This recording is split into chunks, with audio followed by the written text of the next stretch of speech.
கர்த்தருடைய நாமம் மகிமைப்படட்டும்.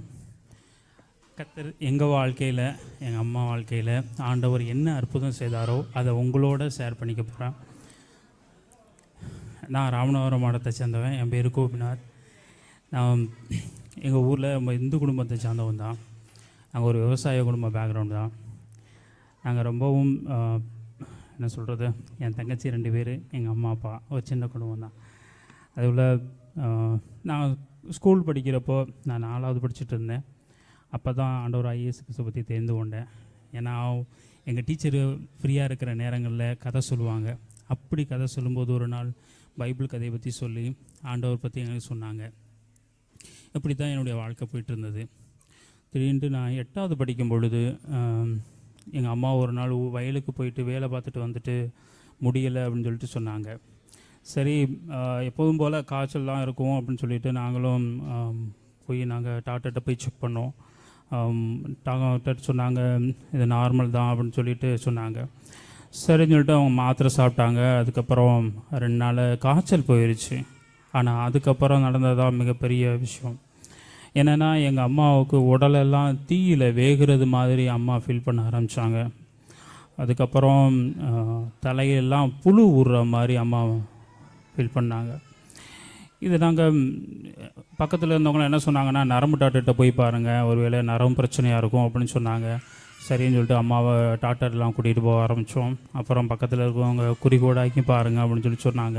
இல்லை இப்போ இந்த கோயிலுக்கு போங்க, அந்த கோயிலுக்கு போங்கன்னு சொல்லிட்டு சொல்ல ஆரம்பித்தாங்க. இது எல்லாமே நாங்கள் பண்ணோம். நாங்கள் போகாத கோயிலில் போகாத டாக்டர் கிடையாது. நாங்களும் பெரிய வசதியான குடும்பம் கிடையாது. இப்போ ரொம்பவும் கஷ்டப்படுறோம். எங்கள் அப்பா வேலைக்கு போனால் தான் எங்களுக்கு சாப்பாடு. அந்த மாதிரி சுச்சுவேஷனில் எங்களுக்கு உதவுறதுக்கும் ஆள் இல்லை. எங்கள் அம்மா படுற வேதனையை பார்த்துட்டு இருக்கிறதுக்கும் எங்களுக்கு மனசு இல்லை. எங்கள் வீட்டில் ரொம்ப கஷ்டம்னு சொல்கிற கடை நிம்மதியே இருக்காது. ஒவ்வொரு நாளும் நான் எங்கள் தங்கச்சியெல்லாம் சேர்ந்து அழுகாத நாளே கிடையாது. இது 1 நாள் 2 நாள் கிடையாது, 1 வருஷம் முழுசும். அதுக்கப்புறம் அடுத்த வருஷம் எங்கள் அம்மா சரியாயிருவாங்க.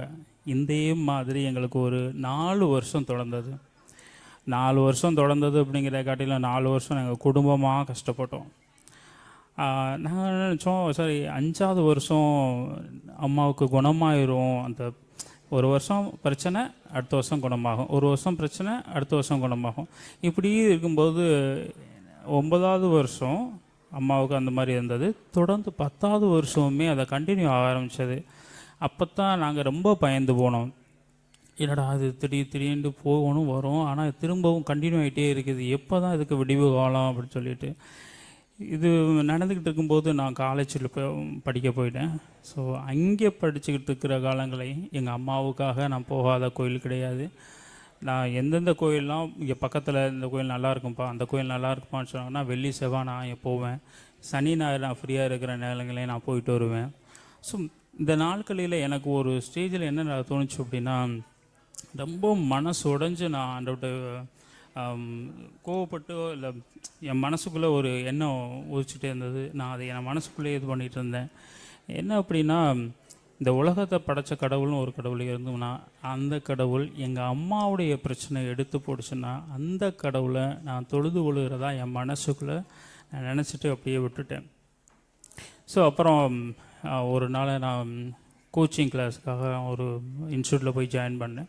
அந்த இன்ஸ்டியூட்டில் தான் நாங்கள் படிச்சுட்டு வந்தேன். அந்த படிச்சுட்டு இருக்கும்போது திடீர்னு ஒரு நாள் மழை பெஞ்சது. மற்ற ஸ்டூடெண்ட்ஸ்லாம் யாரும் வரலை. ஸோ அதனால் ஒரு 2-3 ஸ்டூடெண்ட்ஸ் மட்டும் இருந்தாங்க. அப்புறம் அந்த டீச்சரும் வந்திருந்தாங்க. ஸோ அப்போ அந்த டீச்சரோடு உட்காந்து நாங்கள் எல்லோரும் பேசிகிட்டு இருக்கும் பொழுது அப்போ தான் அவங்க ஒரு பாஸ்டர் அப்படிங்கிறது எனக்கு தெரியும். சரி அப்படின்னு சொல்லிட்டு எல்லாம் பேசி முடிச்சுட்டு எல்லோரும் மழை விட்டுச்சு, சரி வீட்டுக்கு போகலாம் அப்படின்னு சொல்லும்போது நான் அவங்கள தனியாக கூப்பிட்டு போய் நான் பேசுகிறேன். பாஸ்டர், இந்த மாதிரி எங்கள் அம்மாவுக்கு இந்த மாதிரி பிரச்சனை இருக்குது, உடலெல்லாம் தீயில் வேகிற மாதிரி அம்மா ஃபீல் பண்ணுறாங்க, அதே போல் தலையெல்லாம் புழு ஊறுற மாதிரி அம்மா ஃபீல் பண்ணுறாங்க அப்படின்னு சொல்லிட்டு நான் அவங்ககிட்ட எக்ஸ்பிளைன் பண்ணேன். அதுக்கு பாஸ்டர் சொன்னாங்க, சரிப்பா நான் உங்கள் வீட்டுக்கு வந்து உங்கள் அம்மாவுக்காக ப்ரே பண்ணட்டுமா அப்படின்னு சொல்லி கேட்டாங்க. அப்போ நான் சொன்னேன், சரி வாங்க பாஸ்டர், ஒன்றும் பிரச்சனை இல்லை அப்படின்ட்டு. அதுக்கப்புறம் அவங்க ஒரு விஷயத்த சொன்னாங்க, நான் வர்றது பிரச்சனை இல்லைப்பா, உங்கள் வீட்டில் ஏற்றுக்குவாங்களா, அது உங்கள் வீட்டில் போய் உங்கள் அப்பாட்ட கேட்டுட்டு வாங்கப்பா அப்படின்னு சொல்லி சொன்னாங்க. சரி இவங்க இப்படி சொல்கிறாங்களேன்னு சொல்லிவிட்டு நானும் போயிட்டு எங்கள் அப்பாட்ட கேட்டேன். அப்பா ஆரம்பத்தில் ஒத்துக்கலை. அதுக்கப்புறம் எங்கள் அம்மாச்சிட்ட கேட்டேன். எங்கள் அம்மாச்சி அப்புறம் எனக்காக பேசுனாங்க. எவ்வளவோ நம்மளும் ட்ரை பண்ணிட்டோம், இவன் சொல்கிற ஒரு விஷயத்தையும் நம்ம ட்ரை பண்ணி பார்ப்போம் அப்படின்னு சொல்லி தான் சொன்னாங்க. அதுக்கப்புறம் நான் பாஸ்டரை கூட்டிகிட்டு வந்தபோது அப்புறம் அவங்க ப்ரேயர் பண்ணாங்க. ப்ரேயர் பண்ணிவிட்டு அவங்க போயிட்டாங்க. திரும்பவும் நான் என்னுடைய காலேஜுக்கு அவங்க போயிட்டேன். ஸோ போயிட்டு ஒரு வாரம் இருக்கும்.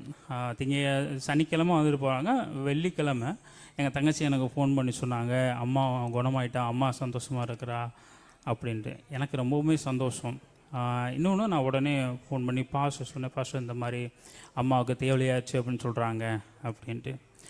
அதுக்கப்புறம் எனக்கு இன்னொரு ஞாபகம் உண்டு. திரும்பவும் இது 1 வருஷம் சென்று வந்துருச்சுன்னா என்ன பண்ணுறது அப்படிங்கிற ஒரு எண்ணமும் என் மனசில் ஓடிட்டு இருந்தது. சரி ஓகே அப்படின்னு சொல்லிவிட்டு அப்புறம் இப்படியே கடந்து போச்சு. கடந்து போகும்போது கரெக்டாக 1 வருஷமும் வந்தது. அதுக்கப்புறம் எங்கள் அம்மாவுக்கு வரவே இல்லை. அதுக்கப்புறம் பாஸ்டர்கிட்ட சொன்னேன். அப்புறம் பாஸ்டர் சொன்னாங்க, கர்த்தரை நம்புங்கப்பா, கர்த்தர் உங்களுக்கு அற்புதம் செஞ்சுருக்கிறாரு, இந்த அற்புதத்தை நீங்கள் சர்ச்சில் வந்து சொல்ல முடியுமான்னு சொல்லி கேட்டாங்க. நானும் சொல்கிறேன் பாஸ்டர் அப்படின்னு சொல்லி சொன்னேன். அப்புறம் ஒரு நாள் நான் அம்மாவை கூட்டிகிட்டு போயிட்டு சர்ச்சில் நாங்கள் சாட்சி சொல்லிட்டு வந்தோம். சாட்சி சொல்லிட்டு வந்ததுக்கப்புறம் ஒன்றும் பிரச்சனை இல்லை, அம்மா வாட்டில் சந்தோஷமாக இருந்தாங்க. அதுக்கப்புறம் என் மனசில் நான் காலேஜ் படிக்கிற காலங்களில் கோயில் குளமாக நான் அலைஞ்ச போது என் மனசில் ஒரு விஷயத்த நான் நினச்சிருந்தேன். எந்த தெய்வம் இந்த உலகத்தை படைத்து ஆளுகிறதோ அந்த தெய்வம் தான் எங்கள் அம்மாவை குணப்படுத்தணும். அந்த தெய்வம் குணப்படுத்தினதுக்கப்புறம் நான் அந்த தெய்வத்தை தொழுது கொள்ளுகிறேன் அப்படின்னு சொல்லிட்டு நினச்சிருந்தேன். இந்த நினைவு என்னால் மறக்கவே முடியாது, வந்துக்கிட்டே இருக்கும். ஒவ்வொரு நாளும் எனக்கு அது என்ன சொல்கிறது, ஒரு பேசுகிறது போல் வந்துக்கிட்டே இருக்கும். ஸோ அப்புறம் நான் இந்த விஷயத்தை பற்றி எங்கள் பாஸ்டர்கிட்ட சொன்னேன். நான் அந்த மாதிரி நான் நினச்சிருந்தேன், ஆனால் இப்போதைக்கு நான் அந்த நினைவுகள் வந்துக்கிட்டே இருக்கு பாஸ்டர், நான் என்ன பண்ணட்டும் அப்படின்ட்டு. அது இந்த மாதிரி தொழுது கொள்றதுக்கு நீ விருப்பம் அப்படின்னா நீ ஓகேப்பா, நான் ஞானஸ்நானம் எடுக்கணும் அந்த மாதிரி இதை பற்றி சொன்னாங்க. அதுக்கப்புறம் நான் பாஸ்டர்கிட்டையும் கேட்டேன். அப்புறம் வீட்லேயும் நான் போய் எங்கள் விஷயத்தை சொன்னேன். அப்பா அதுக்குமே ஒன்றும் சொல்லலை, அது உன்னுடைய நம்பிக்கைப்பா, அதில் நான் குறுக்க விரும்பலை அப்படின்னு சொல்லுவேன். நான் அப்புறம் பாஸ்டர்கிட்ட சொல்லிவிட்டு ஞானஸ்நானம் எடுத்தேன். ஞானஸ்நானம் எடுத்ததுக்கப்புறம் என் வாழ்க்கையில் நிறைய நிகழ்வுகள், நிறைய நன்மைகள், என்ன சொல்கிறது, சந்தோஷம், என்னுடைய துக்கத்தின் மத்தியிலையும், என்னுடைய பாடுகள் மத்தியிலையும், என்னுடைய அழுகையின் மத்தியிலையும் என்னுடைய குடும்பம் இருந்த நிலைமையை ஆண்டவர் அப்படியே மாற்றி போட்டார். நான் நம்பி நான் ஆண்டவரை தெரிந்து கொண்டேங்கிற காட்டும் அவர் என்னையே தெரிந்து கொண்டார் அப்படிங்கிறத அந்த இடத்துல உண்மை. நான் அதுக்கு ஒர்த்தே இல்லை, நான் அதுக்கு தகுதியே இல்லை. ஆண்டவர் என்னையே தகுதிப்படுத்தினார். ஆண்டவர் என்னோட கூட இருந்து எங்கள் அம்மாவையும் எங்கள் குடும்பத்தையும் கர்த்தர் மீட்டெடுத்தார். நாங்கள் இழந்த அனைத்து விஷயங்களையும் கர்த்தர் ரெட்டிப்பாக எங்களுக்கு திரும்ப கொடுத்தார். இதுதான் என்னுடைய அம்மா வாழ்க்கையில் என் ஆண்டவர் செஞ்சது.